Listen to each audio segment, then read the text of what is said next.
Bad attitude, good results, that's a tumor. And those are the people that are the hardest in the real world to get rid of. Few leaders in their career have the opportunity to lead 3 large organizations with very, very different cultures. So how can a person do that? We're going to learn about that today, because it's really about the leader adjusting to the culture rather than creating a culture that they want. Welcome to Leading from the Front.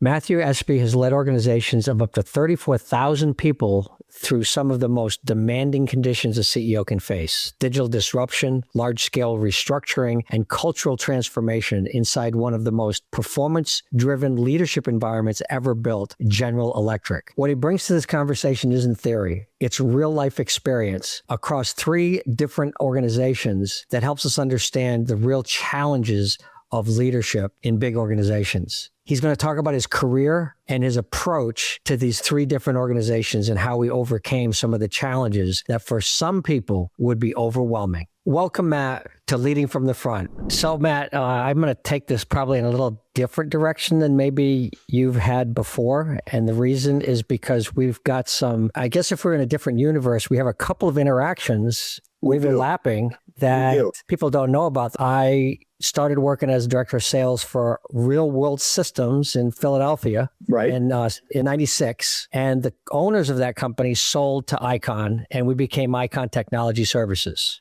That was before you got there. Right. So you come into this unstructured organization, right? What was that point when you said, holy crap, what have I gotten into? It was probably within 2 weeks of joining. There's a couple of thoughts here, but I had this vivid memory of my first operating review at IKON. I was the CEO, not the chairman yet. There was I think a 90 to 120 day transition plan. So the chairman at the time was conducting the operating review, and there were, we're in this massive room in the building. There were probably, my recollection is 50 people in the room. Wow. And there was a set of charts, and the business was missing almost every metric. The folks that we were reviewing would kind of describe a miss and then turn the page, describe the next miss, turn the page. And I got about, 15 minutes of this, and nobody was asking any questions. There was no dialogue, no debate. And so I finally interrupted, and I just said, well, excuse me, are we allowed to ask any questions? And that sort of disrupted the place. I was like, what are we doing about this? And I'm looking at people saying, this guy just missed a number. And I'm looking at the finance organization going, where's the outrage? And what's the, what are we doing here? And so I walked out there going, oh my God, I don't know I'd never seen anything like this before. I'd never seen anything like this. And so we quickly revamped the operating reviews. And if you didn't have a speaking role, you weren't in the room. This wasn't an all-employee meeting. And by the way, they got, as you might imagine, got fairly intense and very candid. But right off the bat, I realized this was a whole different thing. And, when I began the operating reviews, I was used to an environment that valued candor and openness. I mean, I have apologized to Jack Welch for stupid stuff I've done a dozen times before he found out. It was always better to tell him what you had done and beg forgiveness, right? I mean, it was just, I'd fallen off. Don't let him find out. Oh my God, no. And so, but you come from that environment where you put the problem on the table and you deal with it. And I felt like in maybe the first year, people weren't, not only were they not putting the problem on the table, they were trying to hide it from me. Ooh. And to be honest, they weren't that good at hiding it because the problems were so obvious. I mean, this isn't what we do in these operating reviews. What you do to try to kind of drive short-term execution really isn't rocket science. It's just, we have a problem. What are we going to do about it? This isn't going the way we thought it was going to go. What are the solutions, right? And, I had people trying to convince me that a huge miss was fine, if they could explain it. And so it was just it was very much a culture shock in terms of just the lack of that candor and the lack of directness. Let's go kind of back in history for a second and talk about how did you, through your previous years with GE, develop the skills, the mindset, the leadership that prepared you for all of this? Talk a little bit about your history and what were some of those key moments? We can remember key moments when the light bulbs went off. We totally screwed something up and we didn't get fired. So you're going to kill yourself to fix it, right? What were some of those moments? Yeah. So I tell you, first of all, what I found about the guys that were the people successful at GE, many of them did not come from elite schools.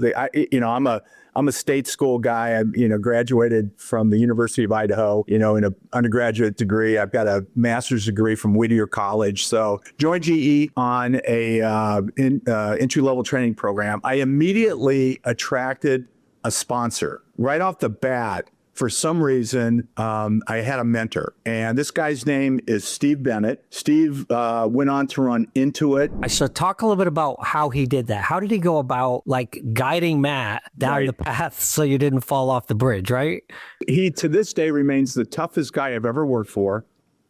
The standards are incredibly high. If you didn't get it 100% right, he lets you know the 3% that you got wrong. A couple, say 2 or 3 years after we met, we were both working for a industrial distribution business that GE had. I was promoted in my early to mid 20s to run a small branch in San Diego, California, which in GE terms at that time was almost an expat assignment. Nobody cared about Southern California. Certainly nobody cared about San Diego. And it was a small branch, about $10 million in revenue. I had 4 or 5 sales engineers who were all in their 40s and 50s. Here comes, Matt at 24, 25. And Steve was now my boss. So I was a branch guy. He was kind of the region guy. Mm-hmm. So every night or every afternoon at 5 o'clock, we'd get on a phone call. Mm-hmm. And he would say, "What did you learn today?" And I would start to think about it. And, and those were brutal phone calls. And about 2 weeks later, I'm driving to work in the morning, thinking about and dreading, it was a Friday, dreading my 5 o'clock call with Steve because they were just miserable. And then I realized, I'm supposed to be thinking about this call all day, and my job is to learn something today. Completely changed my orientation, and best call we ever had, last call we ever had, because he said, "Hey, that was great. What changed?" I said, "Driving into work today, hating this call. I just changed my orientation and said, hey, I'm about learning all day long," which means listening, but also engaging and asking questions. He said, "We're done. Last call." And that's the kind of stuff, that's the kind of stuff that we would do. But hold on a second, because I want to really make a point here. Yeah. When you're dreading the call and that feeling of dread, right? And then you have this epiphany. What's the feeling? The feeling of the epiphany is almost an emotional release. Mm-hmm. I mean, it's like the lights went on, my eyes open, and I got it. I was embarrassed that it took me 2 weeks, to be honest with you. I think a smarter guy would have tumbled to this faster. I was enduring the call, not understanding the reason for the call, and he was not about to tell me. I mean, we could be having that call today at 5 o'clock, 40 years later, and he was not going to tell me what the hell I was supposed to be doing. Did you ever take that and do that with somebody else? Of course I did. Absolutely. I've stolen. Nothing I do is original. I mean, right. And then you just realize that extra effort invested in the right guy, the right person, will bring dividends. I didn't. Two things, 2 common things for me at GE. Number one, I never interviewed for a job at GE. Never. They called me, "You're going here." That's number one. Number two, every person I followed at GE was fired. All of my predecessors were fired. Oh, that's exciting. Yeah. Well, I never had it's not like I had a choice, I mean, you could say no, but I wasn't going to say no. And I realized after a while that those jobs, nobody wanted those jobs. And so I may not have been the first person offered those jobs, by the way. I mean, I'll never know, right? But I found out later, I kind of learned later that the downside's actually pretty low. I mean, if you walk into a dumpster fire, and if you've seen enough of them, there's some pattern recognition, and you kind of know where the fire extinguisher is. And so I was able to, because of the kinds of jobs I got, I was awarded or received, was kind of a bit of a reputation of a turnaround guy. And one of the things, I mean, Jack is great for a lot of sayings. And one of the things he said was, what I like about Matt is he's not afraid of the sight of blood, even when it's his own. You know, That's great. if you kind of knew him, you would sort of get that. Here's the thing you talk about with a call at 5:00 with Steve. Was it Steve? Steve. Yeah, Steve. And I call it the invisibility of great leadership. Yeah, Nobody but you and he knew about those calls, 100%. right? And if you don't tell this story, nobody would ever know about him. 100%.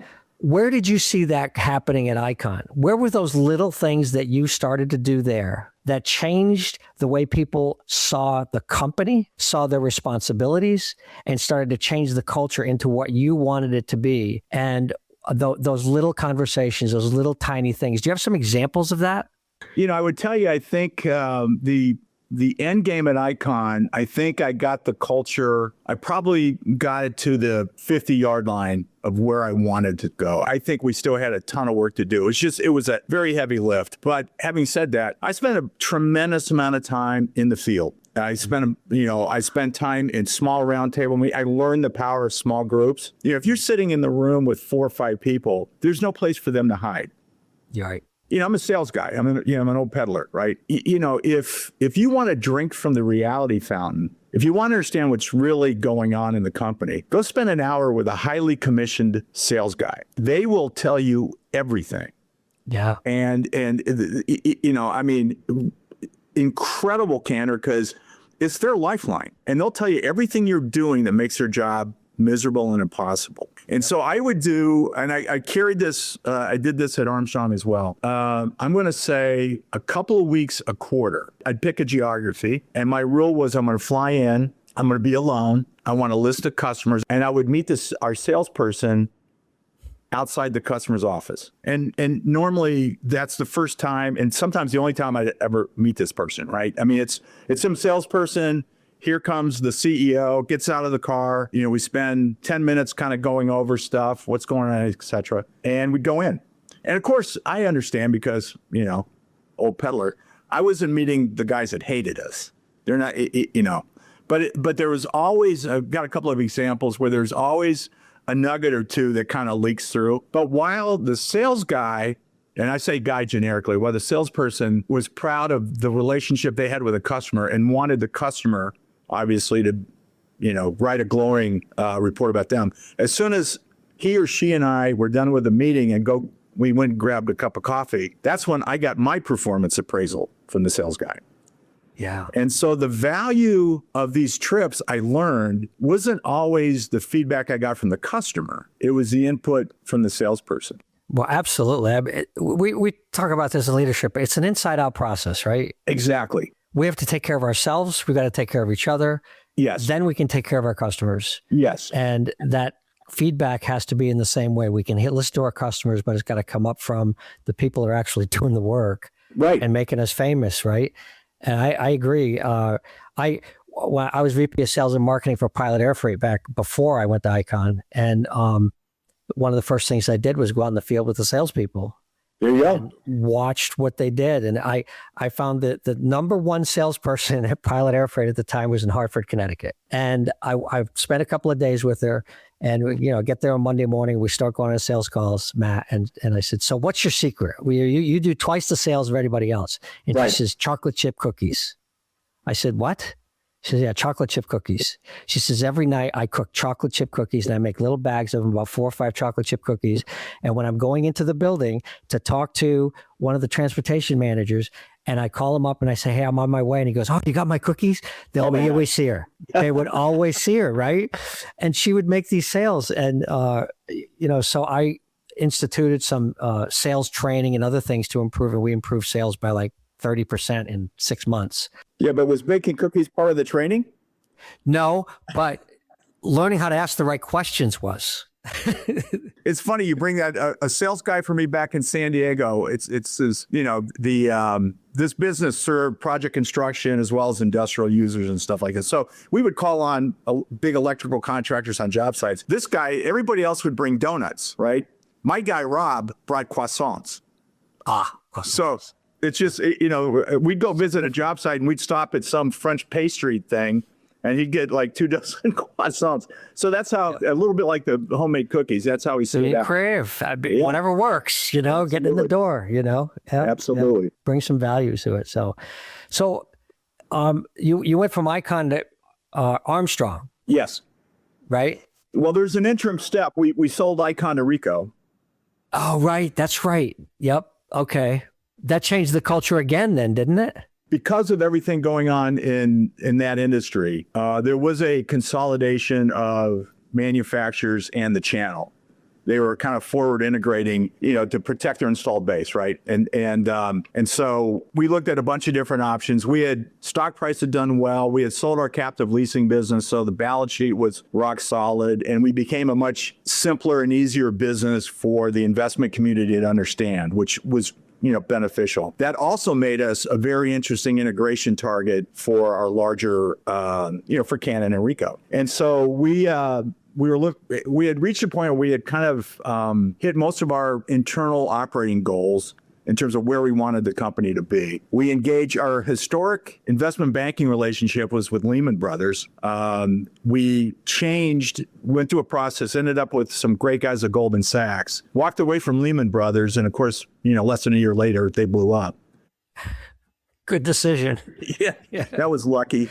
But yes, but we looked at a bunch of options. We looked at acquiring businesses, buying back a bunch of different things, and kind of concluded that the best thing for our employees and for our customers and our shareholders was to look at being acquired by one of one of our large equipment guys. Went through a process, ended up selling to Ricoh at I think $17.25. We'd been trading about $13 or $14. It was about $1.5 billion acquisition. Home run for everybody involved. We got their final offer, and my GC at the time, I'm reading the offer. We're on the phone, and I'm giddy. I'm like, this is great. He said, well, just hold on, wait till we get to the last page. And the last page required me to serve a 2-year retention period with them to help integrate it. And so part of the deal was that I stuck around for 2 years to help them put together basically the Ricoh operations in North America and Western Europe. Was that difficult for you? It was, that's a great question. It was easy operationally. It was brutal culturally. The rate and pace of the Ricoh leadership team at the time, quite honestly, didn't match our rate and pace. And, you walk in their room and there's 5 people that are making decisions. There'd be, 50 people in the room. And it was just, and I don't want to be overly critical of Ricoh. They're, a great company and great friends, but it was the classic cultural challenges between, an American company and a Japanese company. I learned later my nickname in Tokyo was the Philadelphia Cowboy. And while I thought it was a compliment, I'm not sure it was intended to be a compliment. When it was almost over, there was really no work for me. I think I had a month or 2 left in that process, and I was going to go to the beach. I'd had a good one. And I got a call to go talk to Armstrong. So here's another publicly traded company, kind of in the broader Philadelphia area. You don't even have to move. Yeah. And again, go out and meet with these guys. Predecessors fired. Earnings are down 1/3. They've emerged from bankruptcy. Hey, here's another dumpster fire. Been there, done that. And so I got very excited about it. And the challenges were actually interesting. The challenges are almost the opposite. Armstrong was 150 years old and deep embedded culture. But it was like $3.5 billion of revenue, so slightly smaller than IKON, but there was so much bureaucracy, whereas IKON really had, very flat organization. Yeah. And there's, no bureaucracy, and there's, the real culture was whatever culture existed in the local area, from the local dealer we bought, right? Right. And so it was, while I was trying to build the process and structure to run a decentralized $5 billion company at Armstrong, I was trying to tear it down. So the nature of the leadership challenges were very different. The other part of it is I think about both these companies, IKON and Armstrong. You have talked about on other shows about having to get rid of people. Unfortunately, listen, that's not a part of every job, but that seems to be a part of the jobs I get or got. the turnaround is almost always there right? You might have a strategy shift, you might have a cultural shift, but the fact of the matter is, no matter what you do, it's the people. Yes, it's always the people. And some of the best decisions I've made are about people, and some of the worst decisions I've made were about people. I didn't make any people changes at IKON, or at least notable people changes, for 1 year. That's very non-GE. Yeah. I mean, typically this would have been, in a year to the day, I made a bunch of people changes. So one of the things I took away from that was kind of fight your inner impulses. And one of the manifestations of that at IKON was give this some time, make sure you understand what you've got here, especially given how surprised I was at how disconnected things were. And so I gave myself that time. I told the board I was going to do it. And so, yeah, we took a year. Now at Armstrong, we moved a lot quicker. Well, coming out of bankruptcy, you had to make money, Nothing's more funny than watching bureaucrats try to move fast. It's like running in mud, huh? Yes, I was going to say running backwards. And so I came in, we said, there's a real sense of urgency, and they kept doing the stuff they were doing. They were just trying to do it faster. Long story short, I needed to cut $100 million of expenses within the first 6 to 9 months I was there. Yeah. And you start, get the team together, you start asking questions, and what do you think the opportunities are? God, I don't know. I mean, we could maybe, I said, well, what about the 2 jets we have and the 3 crews in the hangar out at Lancaster Airport? Oh my God, and so can't get rid of those. there's half a dozen pretty big ideas here. So, the bureaucracy kept you from that, right? We spent a lot of time in board meetings talking about culture. And I think one of the most underrepresented professions is real groundbreaking human capital management leaders. I'm talking about people that really understand organizational development, performance management, succession planning, but as it relates to managing to behavior.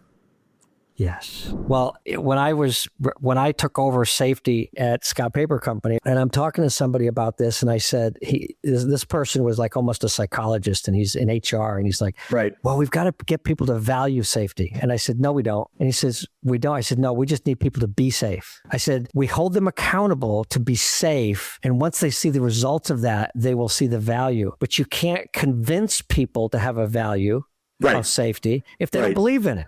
Right. And if they never believe in it, you may have to fire them before they hurt themselves. So that's the other thing. There's kind of two failure modes, right? One failure mode is just quantitative performance. The easiest one is a sales guy.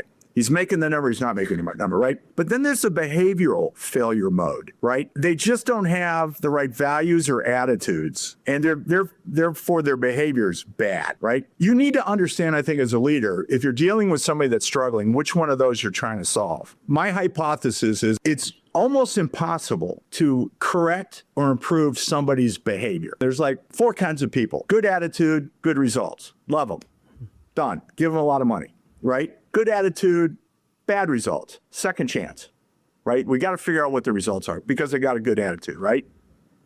Bad attitude, good results, that's a tumor. Mm-hmm. And those are the people that are the hardest in the real world to get rid of. When I work with companies, I'll go and interview, and I would consult, and I'd say, okay, you see that person over there? You see that guy, Matt? Yeah. He's an emotional black hole. He's sucking the life out of everybody around him. Okay? Right. And they're like, how do you know that? I said, just take 5 minutes and talk to him, for God's sakes, Right. Yeah, but his results are great. I said, let me tell you something. Here's what I've done this, Matt, I can't tell you the number of companies I've done this with. And it always ends up the same way. I said, that person is holding so many other people back that the great results that they're getting are not overcoming the results everybody else could get.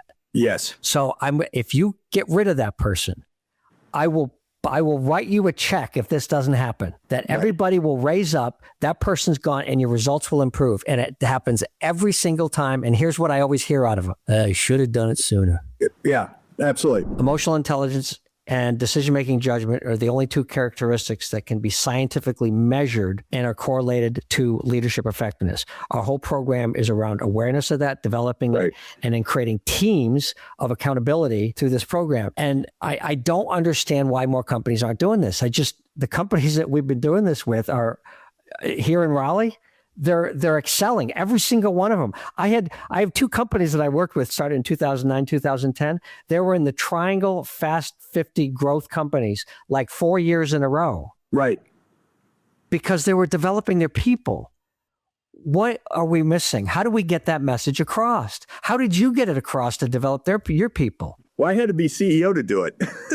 I mean, it's easy. It's easy when you come in from the top and go, this is, here's what I've learned. There's a couple things. Number one, nobody does it bad on purpose, right? Absolutely. And unfortunately, most people think what they're doing is fine. The thing about it is, I think an ex-Procter & Gamble guy and an ex-GE guy, there's probably a Venn diagram where our overlapped experiences are 98%, right? I mean, and so, we went through, 20 odd years of that kind of training. So we know what good looks like, right? Yes. There is very little attention paid to this whatsoever in private equity, which is unbelievable and frustrating to me, because it's one of the best ways to unlock enterprise value. I don't understand why leaders don't spend half their time on people, because the big secret to business is the best team wins. And I've led people who somehow think they're stuck with the team they have, and their job is to make whoever they have the best they can be with whatever tools they have. That's got to be frustrating for you. It drives me nuts. Well, I can't. And it's funny. It also bleeds into my nonprofit work. You have people that are sort of mission centric, like this is what we're here to do. I find myself being organizational centric. Like, how do I make this organization better? Yes. And it's kind of default. And a lot of the time it deals with, are we organized correctly? Do we have the right people in the jobs? Are we managing to the right thing? Do we have the right culture? So my point is, I can't help myself even in a world where I'm supposed to be focused on other stuff, Right. So my question to you is, what is your most memorable thing that you did that you wish you could have a do-over? Boy, the challenge, Gary, is narrowing it down to the top 50, I think, because there's somebody. I promoted somebody into a very big job, direct report to me, against the advice of people around me, whose advice I treasured. I promoted, one was at IKON and one was at Armstrong. I promoted these guys into massive big jobs, and it was an enormous, enormous mistake. And it was painful for a lot of people. They were both eventually corrected. But the lesson I learned is take the extra beat and don't get caught up in these battlefield promotions. I think I was caught up in the drama of a big decision quickly, which means my ego was involved. And I stopped listening to people whose feedback and input had been extremely valuable to me for, in some cases, a couple of decades. And so I would want to do over on both of those. Yeah, and I think there's a corollary to this that I talk to CEOs about all the time, and I remind them, they think they know what's going on. I said, you only know about 10% of what's going on. That's so There's true. So much going on in your organization. Oh God, that's so true. No idea. That's so true. So stop thinking you have the answers. Listen to other people. Get other input. Especially around promotions, the people that can really determine who to promote the best are the people that are actually working for these people. Yes. Because they see their leadership and management capabilities. That's so true. Very true. Matt Espe, I really enjoyed this conversation today, and your wisdom and thoughts and insights and vulnerability in some of the stories that you've told. I really appreciate it. And thank you very much for being on my program today. It's been a real pleasure. Thank you, Gary. My pleasure.